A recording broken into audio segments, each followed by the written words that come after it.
People see you as a mystery. Yes, sir. Let me say it louder for my chosen ones in the back. Listen, family, people see you as a mystery. And listen, y'all, that's perfectly fine.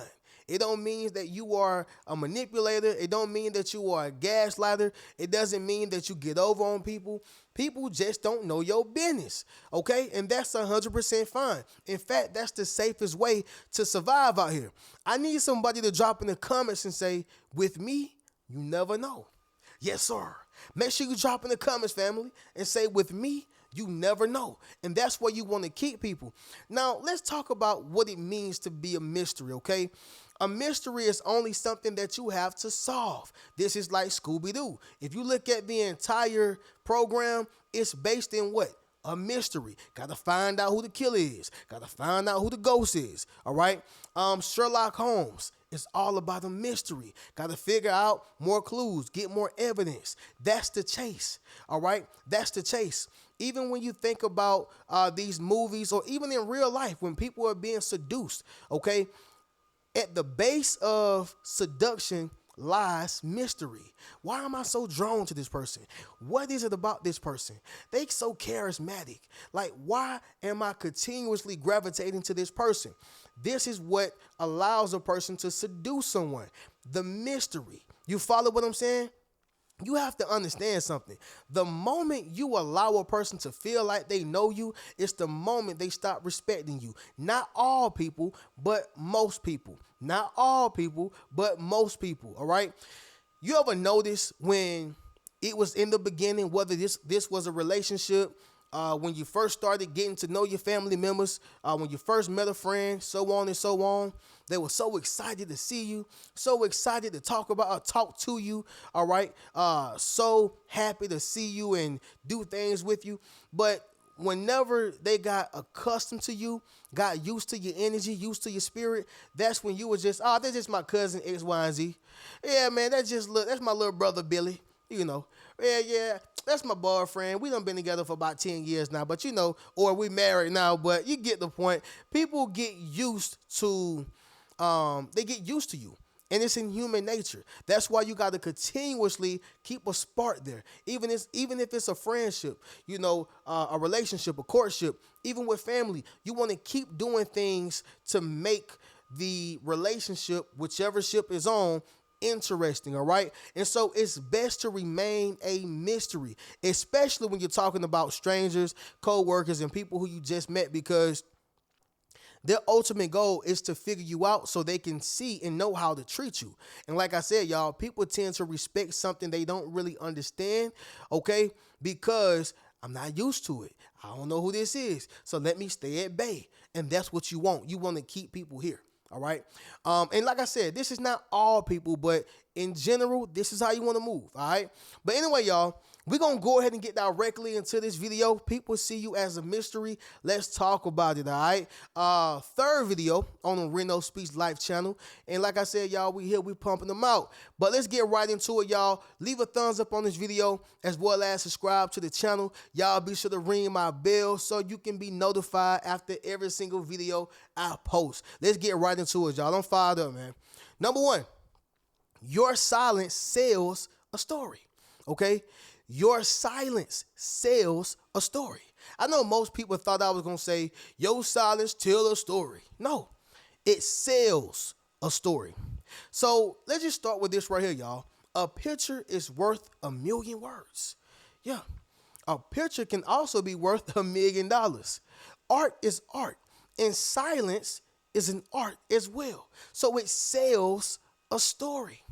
Family, if a person is silent, they can still be attracted to somebody. If a person is silent, they can be going through abuse. If a person is silent, they can be thinking about their escape plan. If a person is silent, they can be working on a project. You don't know what it is a person is thinking about when they are silent. That's why silence sells a story. Somebody drop in the comments and say, my silence is worth something. Yes, sir. Make sure you drop in the comments, family, and say my silence is worth something. Now, when a picture is worth 1,000,000 words, it can say anything, okay? And here's the catch. It's all subjective. You can look at the picture and say, oh man, it says he loved his mom. Or somebody else can look at the picture and says that it says the mom loved its son. Which one is right? Both of them are. You get what I'm saying? It sells a story. It keeps people talking. It keeps people guessing. There it is. It's a mystery. You follow what I'm saying? And that's the same thing with yourself. Your silence sells a story. Does that make sense, y'all? Drop in the comments and let me know. Number 2 is going to be this right here, y'all. Controlled self-disclosure. All right? Controlled self-disclosure. Now, I've been a candidate of this. All right? I'm not going to say a victim, y'all, because we ain't victims over here, y'all. We victors, baby. But let me say this right here, y'all.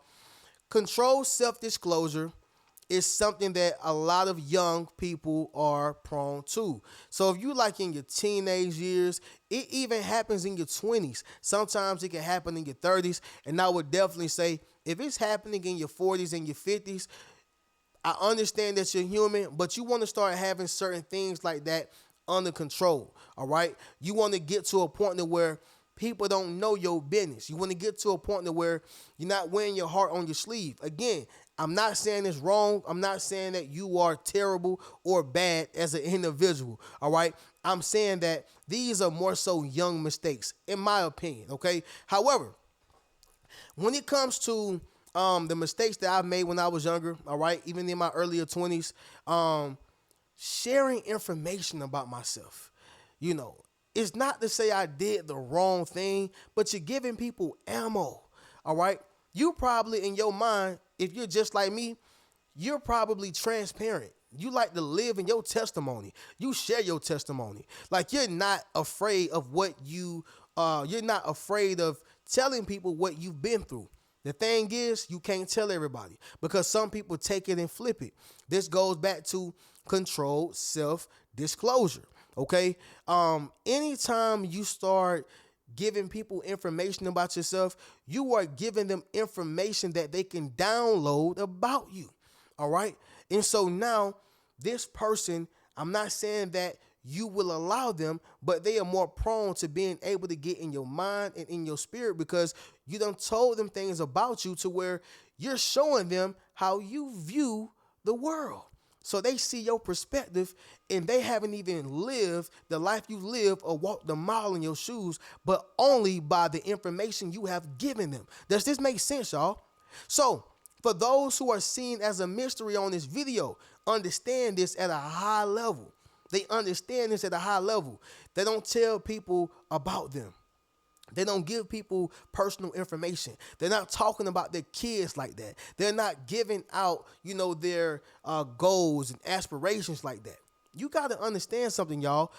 People prey on your downfall. And I'm not even talking about praying in terms of just hoping you fail. Like literally, they be praying. Literally praying to their God. Mind you, y'all, I didn't say the Most High. I'm talking about their God, and we know who we talking about on that, okay? But the point is, y'all, is that when you have a controlled self-disclosure, you keep people here. You keep people at bay. You're not telling people a lot about what you're doing, what you are accomplishing, and that in itself matters because it makes you a mystery, all right? Number 3, behavioral restraint. Behavioral restraint. You know why this can be tough? It's because it's not natural, all right? It's not natural. I'll be honest, y'all. Naturally, the way God created us, the Most High, the way He created us to coexist with people. He created us to be kind, compassionate. That's why we feel. You see what I'm saying? That's why we feel. He created us this way.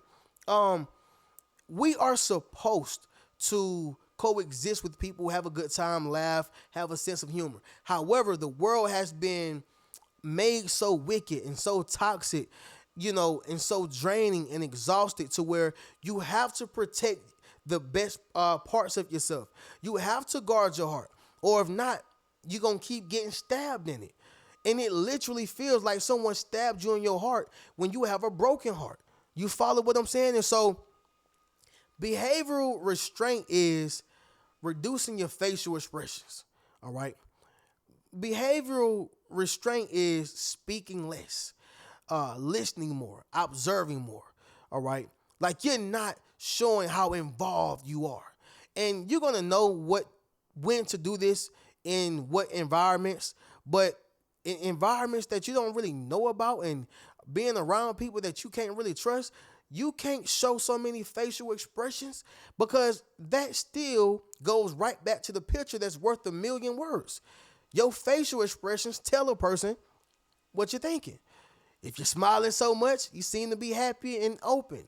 If you mad, oh, somebody done got underneath their skin. If it look like you're about to cry, oh, somebody done hurt your heart. You know, if you're looking, to the ground with your head down and looking lost, this person is depressed. So facial expression says a lot about the individual, okay? When you speak less, guess what? You're able to listen more. Most people are always talking, yapping, yapping, yapping. But when you listen, you're able to pick up on what's going on around you, all right? That's behavioral restraint, and that's why people see you as a mystery. This matters. Number 4, y'all, you are comfortable with silence. You're comfortable with silence, all right? I'm sure if people came to my house, they'd be like, man, Reno, man, you boring, bro. You boring. No, I ain't boring. I actually have a good time. I go out. I do fun things, okay? I get on this camera and be me because I have a passion for helping people. I have a passion and a calling to speak God's word. I have a passion and a calling to uplift people's souls. This is who I am. But I have a lot of fun. Don't get me wrong, right? However, y'all, there's also moments where I'm comfortable with silence. I like to read my book.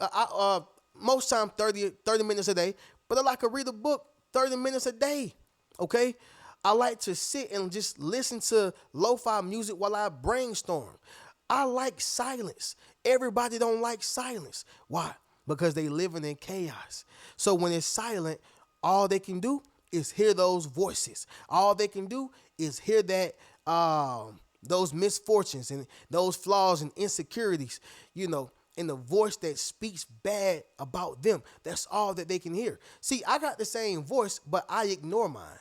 Yeah, you can't throw me off my square. The point is, y'all, is that I'm comfortable with silence. That's the same thing with yourself, and that's what makes you a mystery as well. When you are comfortable with silence. Why you ain't got no music on? I'm comfortable with silence. Why you ain't watching no movie right now? I'm comfortable with silence. Why you ain't on the phone? Why you ain't texting? I'm comfortable with silence. All right? If this is you, somebody drop in the comments and say, this me too, Reno. Number 5, y'all, the last thing is going to be this right here. Independence, all right? Independence. Family, when you are independent and people don't know how you are independent, it's going to spark mystery. It really is. They want to know where you get your money from, what you do for a living, how it was that you can become independent. You get what I'm saying? A lot of people in this world are dependent on others, whether that's emotionally dependent, mentally dependent, sexually dependent, socially dependent. All right. Some people just don't understand how to be alone. Okay. And like I said, meanwhile, it is unnatural to be alone for long periods of time. That's why God say, lean not on your own understanding. It's not healthy to be alone for a long time. Don't get me wrong. But it is great and better. Let me say it like this, y'all. It is great to experience being alone for some time, especially if the people that you are around are toxic and deceptive, all right? So you do want to experience that alone time, but we were made to coexist. We were. We were made to coexist. And so when people see that you are operating in independence, they want to figure out how you do it, how you're able to do it. And that in itself is a mystery because it's almost like finding the magic couture or the magic key, all right? How to sustain in this compartment of life. You figured it out. And that's why you are a mystery because you are independent emotionally. You are independent physically. You are independent intellectually, mentally. You are independent in all aspects. You get what I'm saying? And like I said, y'all, no, lean not on your understanding. You don't have to be independent for a lifetime. I ain't gonna never have no man. I ain't gonna never have no woman. I'm not encouraging that, y'all. I'm not with that. I don't want nobody thinking I'm saying that. What I'm saying is that before you before you can conjoin with a person, you want to make sure that you are conjoined with yourself before you join that person, if that makes sense. Be whole before you join a relationship or marriage. You get what I'm saying? Give a person the whole version of you. But the point is, y'all, is that when you are independent, it makes you a mystery. All right. But with that being said, y'all, we'll go ahead and get up out of here with a recap. Number one, your silence sells a story. Number two, controlled self-disclosure. Number three, behavioral restraint. Number four, comfort with silence. And number five, y'all, independence. Y'all make sure y'all get you a Yes Sir t-shirt, Yes Sir hoodie, book a one-on-one session with your boy, and you can check out any one of my books. I'm going to catch y'all in the next video. Keep a rich mentality. Peace.